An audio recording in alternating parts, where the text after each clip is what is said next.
Françaises, Français, nous sommes aujourd'hui le 12 mai 2021. Je voudrais revenir avec vous sur un événement qui n'a pas défrayé la chronique, mais que nous avons regardé de près.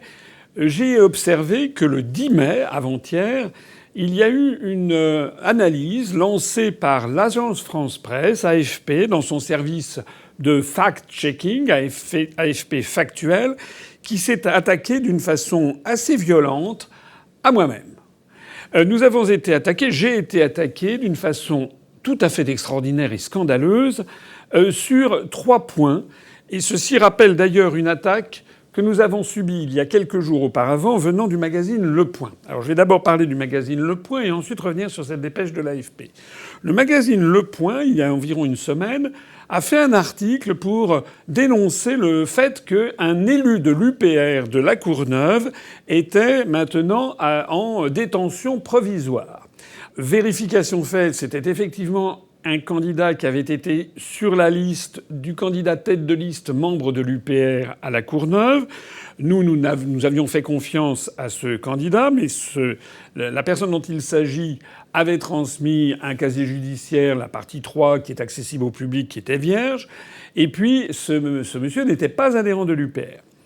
Il a ensuite cherché à adhérer à l'UPR et au même moment, nous avons appris qu'il y avait sur lui des présomptions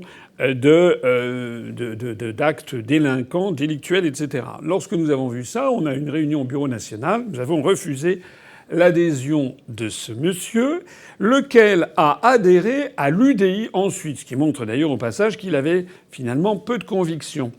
Et il est actuellement, ce monsieur qui est en détention provisoire, est donc un élu de l'UDI, comme ça apparaît d'ailleurs sur son compte Instagram, c'est lui-même qui le mentionne. Donc il n'a en fait jamais été adhérent de l'UPR.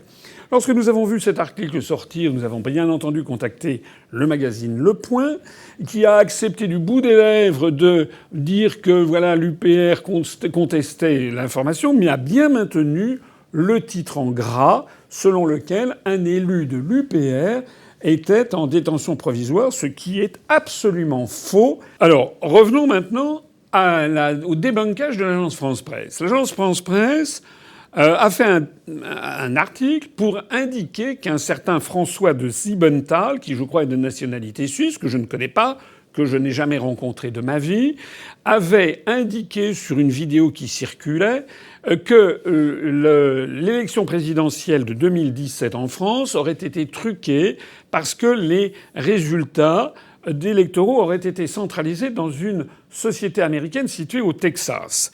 Et l'agence France-Presse disait que ce François de Siebenthal assure trouver la source de cette théorie dans des propos qu'aurait tenus l'ex-candidat à la présidentielle française, François Asselineau, c'est-à-dire moi, et en précisant aimablement 0,92% des voix au premier tour.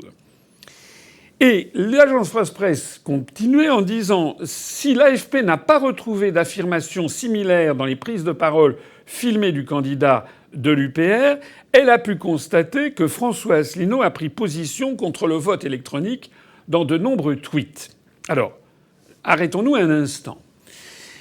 L'AFP me reproche, en fait, des propos tenus par quelqu'un que je n'ai jamais vu, qui me prête des propos que je n'ai pas tenus, et l'AFP donc dit oui, c'est vrai, on n'a pas trouvé la preuve qu'il les a tenus, mais quand même, il est contre le vote électronique.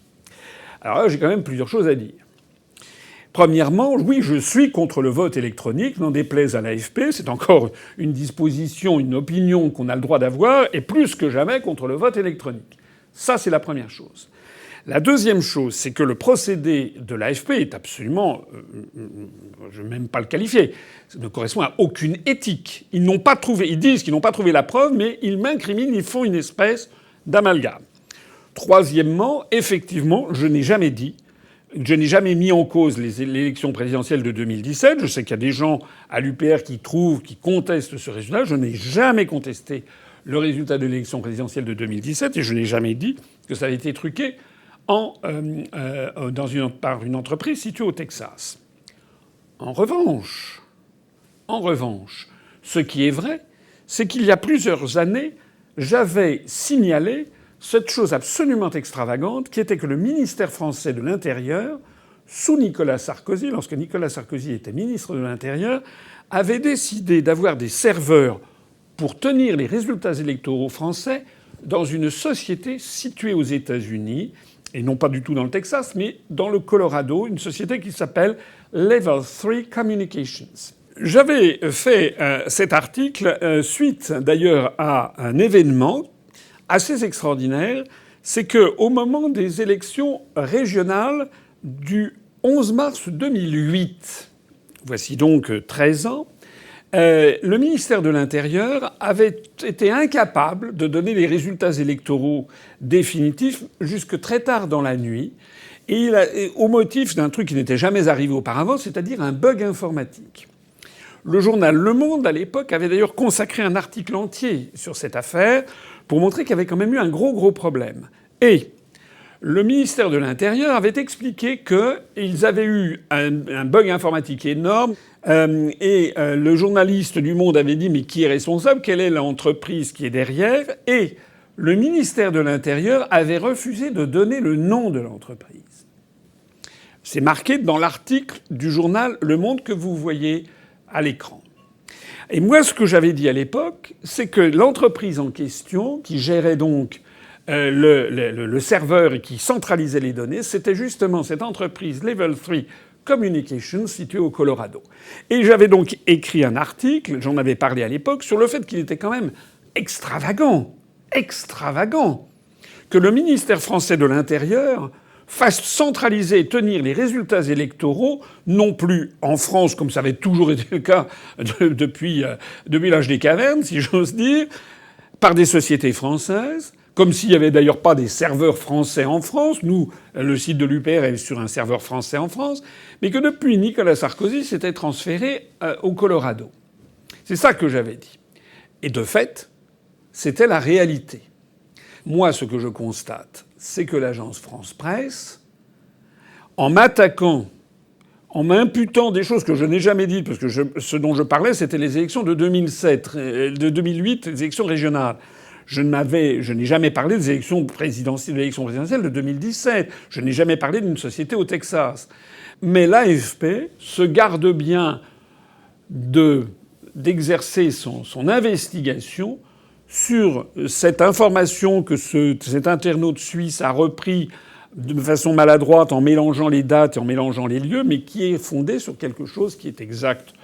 Au point de départ, l'AFP n'a pas enquêté sur les raisons pour lesquelles M. Sarkozy a transféré la centralisation des résultats électoraux dans cette société qui se situe à Denver, Colorado.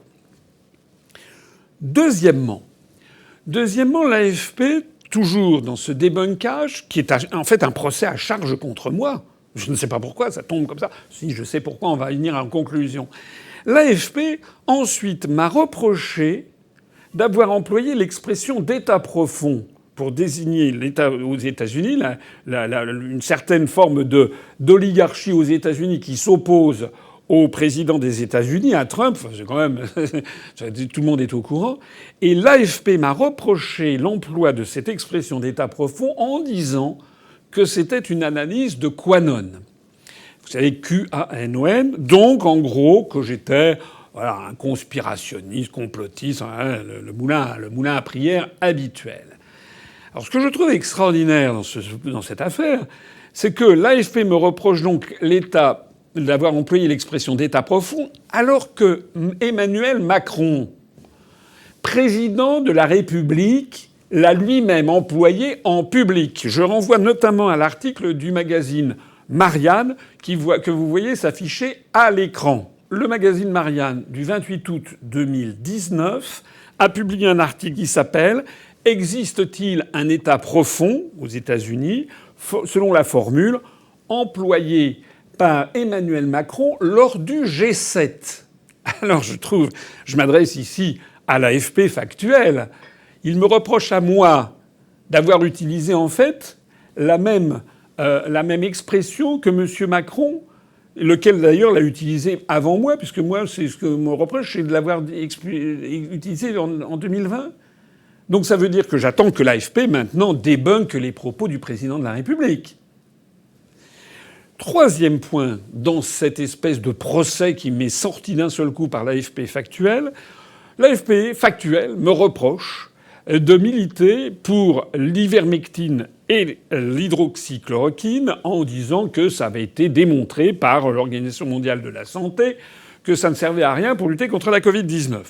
Alors j'ai eu suffisamment l'occasion d'expliquer que nous, ce que nous avons dit à l'UPR, et c'est d'ailleurs ce qu'on a écrit à Olivier Véran dans la lettre conjointe que j'ai faite avec Nicolas Dupont-Aignan et avec Florian Philippot, et c'est d'ailleurs ce que pense une grande part des médecins à travers le monde, c'est que nous considérons quant à nous qu'il peut exister des pistes thérapeutiques, des traitements, si on les utilise à titre prophylactique, donc avant le déclenchement de la maladie ou dans les premiers temps, et que ça mérite que l'on s'y intéresse et que l'on utilise ces médicaments, notamment l'azithromycine, mais aussi l'hydroxychloroquine et l'ivermectine, qui semblent donner des résultats. Dans le pire des cas, s'il n'y a aucun résultat, ce sont des placebos.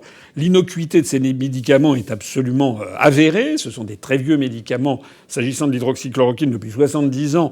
L'ivermectine, c'est un peu plus récent, mais ça a été créé par quelqu'un qui a eu le prix Nobel, d'ailleurs, de médecine pour ça, qui est un Japonais, et que l'on connaît depuis des décennies. Et l'ivermectine est un des médicaments qui a le moins d'effets nocifs. En tout cas, c'est beaucoup moins dangereux que le paracétamol, les paracétamols et notamment le Doliprane, que le gouvernement recommande, alors que tout le monde sait qu'il peut y avoir des effets tout à fait nocifs si on ne respecte pas la posologie de ces médicaments, beaucoup plus graves d'ailleurs que ceux de l'ivermectine.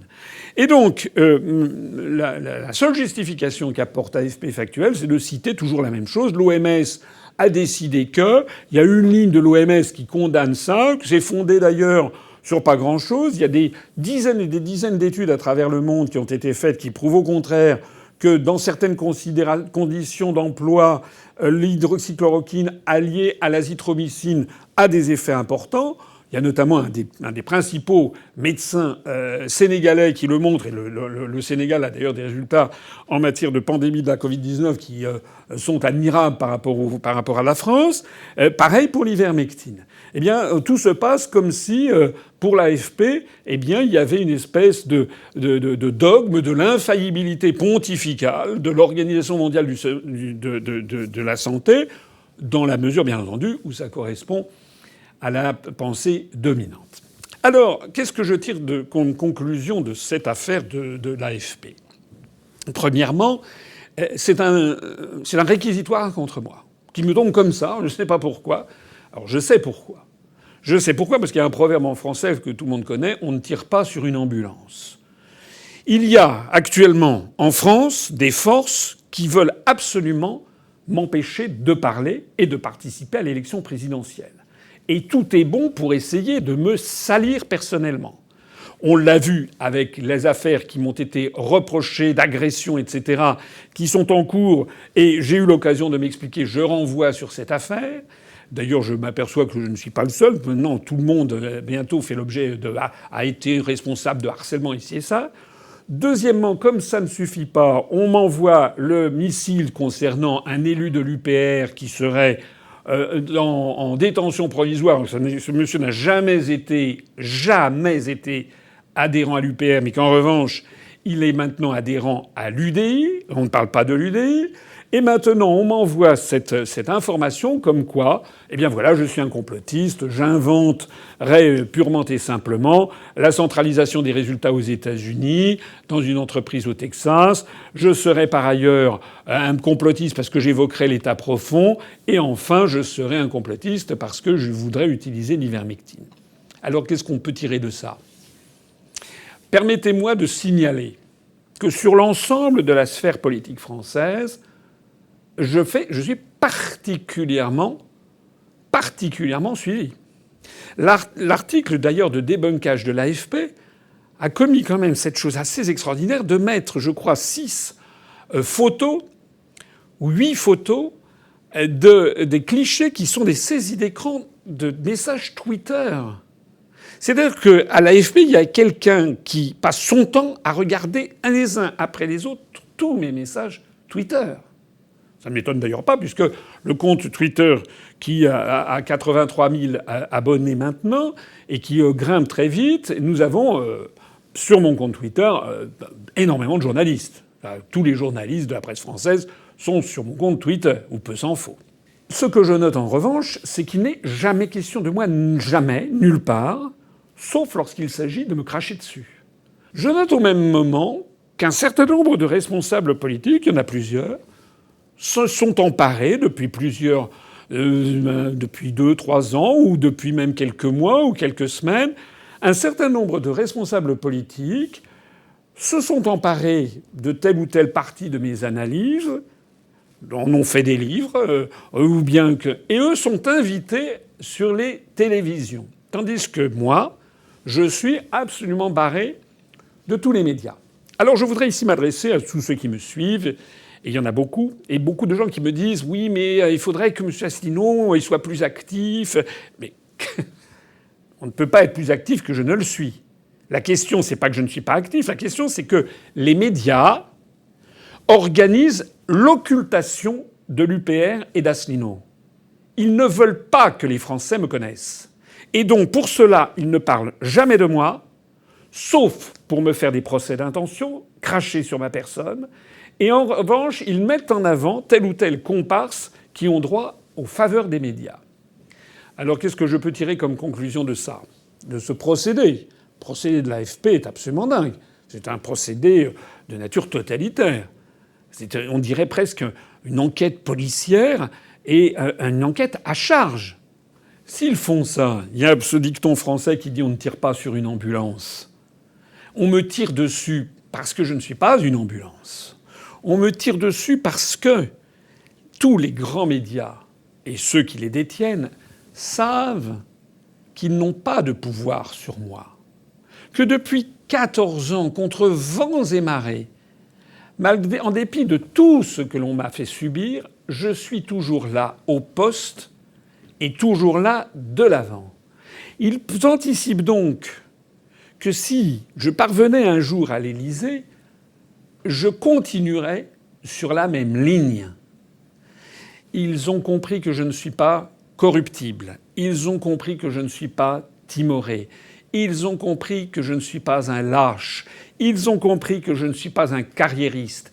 Ils ont compris que je ne suis pas le général Giraud qu'on avait mis dans les pattes de Charles de Gaulle, notamment à la conférence d'Anfa. Ils ont compris que je me fiche éperdument d'avoir une voiture avec un gyrophare. Ils ont compris que mon objectif n'est pas de devenir président de la République française pour faire la même politique que les prédécesseurs. Ils ont compris que lorsque je dis que si je suis élu, je ferai sortir la France de l'Union européenne, de l'euro, de Schengen, de l'OTAN et d'un certain nombre de conséquences de la CEDH, eh bien ils ont compris que si j'arrive au pouvoir, je le ferai. Voilà la réalité de la situation. Et il ne faut d'ailleurs pas s'étonner, et j'ai des amis proches, mon entourage, qui me disent « mais finalement, il ne faut pas s'en étonner. Toutes les figures de l'histoire universelle qui se sont vraiment battues pour la liberté de leur pays ont toujours été l'objet d'attaques ignobles de la part du pouvoir en place. En d'autres termes, si j'arrive au pouvoir, moi, je ne vais pas commencer à dire que je ne veux plus sortir de l'Union européenne, que je ne veux plus sortir de Schengen, que je ne veux plus sortir de l'OTAN. Je laisse ça à d'autres. Moi, si j'arrive au pouvoir, je me battrai pour ce que je crois fondamental, juste, pour mon peuple, pour la France, pour notre pays collectif. Et ça, c'est là que je représente un obstacle pour l'oligarchie, mais la voie de la libération pour le peuple français. Vive la République et vive la France.